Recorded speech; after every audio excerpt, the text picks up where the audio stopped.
Tika.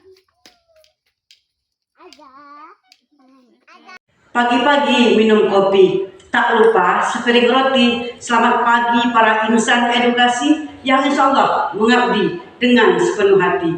Assalamualaikum warahmatullahi wabarakatuh. Perkenalkan, saya Susi Sumarti SPD, Kepala TK Mawar Tanjung Kecamatan Kampar, Kabupaten Kampar, Provinsi Riau. Saya merupakan peserta apresiasi GTK tahun 2025 kategori Kepala TK berdedikasi. Semangat! Perkembangan informasi dan teknologi begitu pesat sehingga memberikan dampak pada anak-anak didik kita, baik itu dampak positif maupun dampak negatif. Dampak positifnya, peserta didik kita mudah mengakses informasi yang mereka inginkan untuk menunjang pembelajarannya. Mereka juga bisa memberikan informasi lebih cepat kepada siapa-siapa yang dia inginkan. Tetapi di balik dampak positif tersebut ada juga dampak negatifnya yang luar biasa bagi peserta didik kita.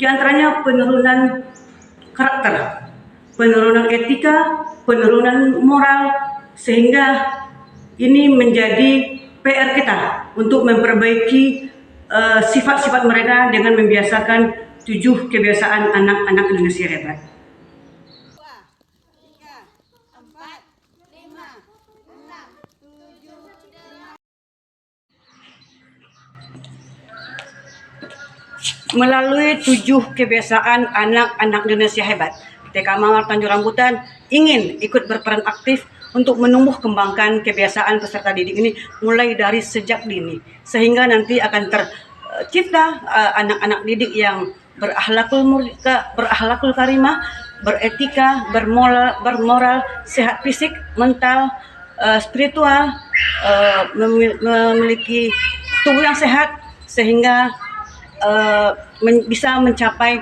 nanti generasi emas tahun 2045. Dan yang terpenting adalah bahwa kebiasaan ini akan bisa terlaksana dengan konsisten dan tidak dengan instan. Untuk mewujudkan kegiatan yang kita programkan dan yang kita agendakan itu tidak hanya sebatas pihak atau tanggung jawab pihak sekolah saja, namun orang tua di rumah juga memberikan faktor penting, merupakan faktor pendukung untuk terwujudnya kegiatan ini. Adapun langkah-langkah yang kita laksanakan adalah yang pertama, bekerja sama dengan orang tua, wali murid, sehingga terwujudnya program ini. Langkah yang pertama yang kita laksanakan adalah biasa bangun pagi. Di rumah orang tua kita dorong, kita motivasi untuk memberikan edukasi kepada anak didik sehingga mereka bisa bangun lebih cepat. Di sekolah kita menunggu mereka di jam-jam awal sekolah sehingga tidak ada lagi anak-anak datang terlambat. Yang kedua, beribadah. Di rumah orang tua bisa bersama-sama anak-anak mereka beribadah bersama, mengaji bersama. Begitu juga di sekolah, kita menanamkan kegiatan menunjang yang mampu meningkatkan etika mereka. Contohnya, kita terbiasa melaksanakan kegiatan sholat duha setiap hari Kamis, praktek ibadah pada hari Jumat, kegiatan iqra dan tahfiz setiap harinya, kemudian juga ada kunjungan ke beberapa masjid, musola terdekat, dan kita juga punya agenda manasik haji. Yang ketiga, berolahraga. Di rumah anak bisa berolahraga dengan atau bersama orang tua minimal 5-10 menit per hari. Di sekolah pun punya kegiatan senam setiap minggunya, yaitu pada hari Rabu setiap minggunya. Yang ketiga, makan bergizi. Kita memberikan edukasi, motivasi, dan sosialisasi kepada orang tua bagaimana dan apa-apa saja makanan yang bergizi. Di sekolah pun seperti itu. Kita juga memberikan pembelajaran kepada mereka dengan bentuk poster, dengan bentuk peragaan langsung bahwa pentingnya makan dan mengkonsumsi makanan sehat dan bergizi demi tumbuh kembangnya peserta didik, khususnya anak usia dini ini. Kemudian, gemar belajar.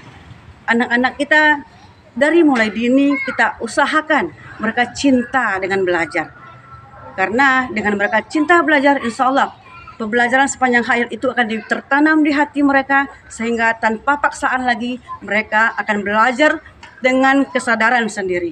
Di sekolah kita juga mengadakan berbagai kegiatan dan tidak itu saja. Bahkan kita berkunjung ke beberapa tempat seperti pustaka daerah dan tempat-tempat lainnya yang mampu memberikan mengeksplorasi logika dan kreativitas mereka. Kemudian bermasyarakat. Di rumah anak-anak diharapkan bisa dibelajarkan bagaimana mereka mandiri, merapikan tempat tidur sendiri, dan membiasakan mengucapkan kata tolong, maaf, terima kasih, dan permisi. Sama halnya di sekolah. Di sekolah kita juga membiasakan bagaimana anak bermasyarakat dengan teman-temannya, peduli dan peka terhadap teman-temannya, juga bagaimana mereka mau dan mampu membersihkan lingkungan sekolahnya, tentu dengan arahan dan bimbingan guru dan kepala sekolah. Kemudian tidur cepat.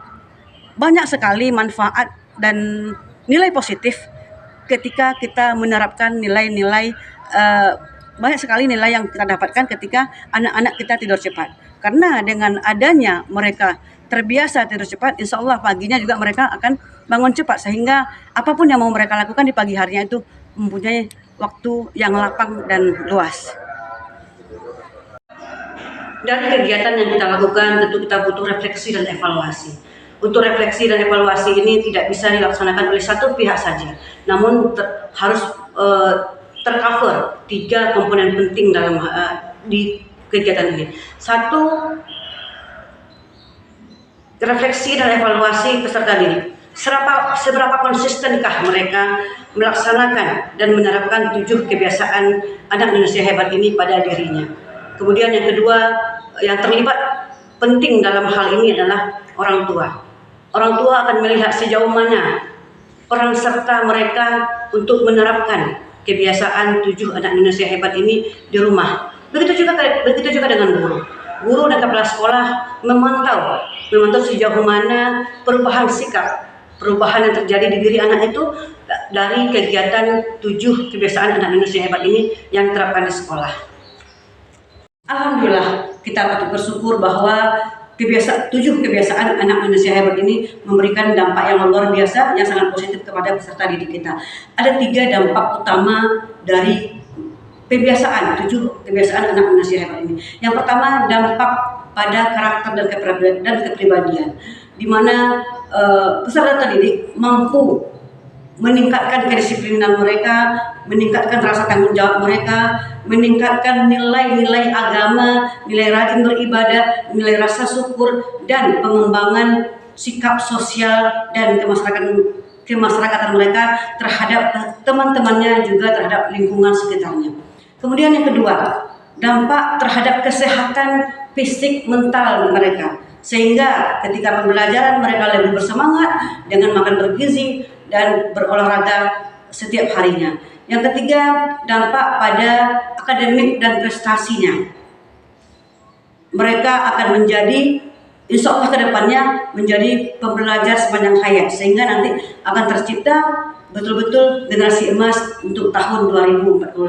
Semoga ini bisa konsisten kita laksanakan di TK Mawar Tanjung Rambutan, juga kepada TK-TK yang ada di wilayah Kecamatan Kampar dan Kabupaten Kampar ini pada umumnya. Terima kasih. Assalamualaikum warahmatullahi wabarakatuh. Saya guru TK Mawar Tanjung Rambutan. Di sekolah kami sudah membiasakan kebiasaan 7 anak Indonesia hebat. Nama saya Puji Rahayu, saya guru di TK Mawar Tanjung Rambutan. Di sekolah kami sudah mengadakan 7 kebiasaan anak Indonesia hebat. Terima kasih untuk kepala sekolah dan rekan guru. Assalamualaikum warahmatullahi wabarakatuh. Sekolahnya di mana, Nak? Di TK Mawar Tanjung Rambutan. Senang nggak TK Mawar belajar? Senang. Semenjak anak saya sekolah di sini, dia gemar belajar, bangun pagi cepat, makan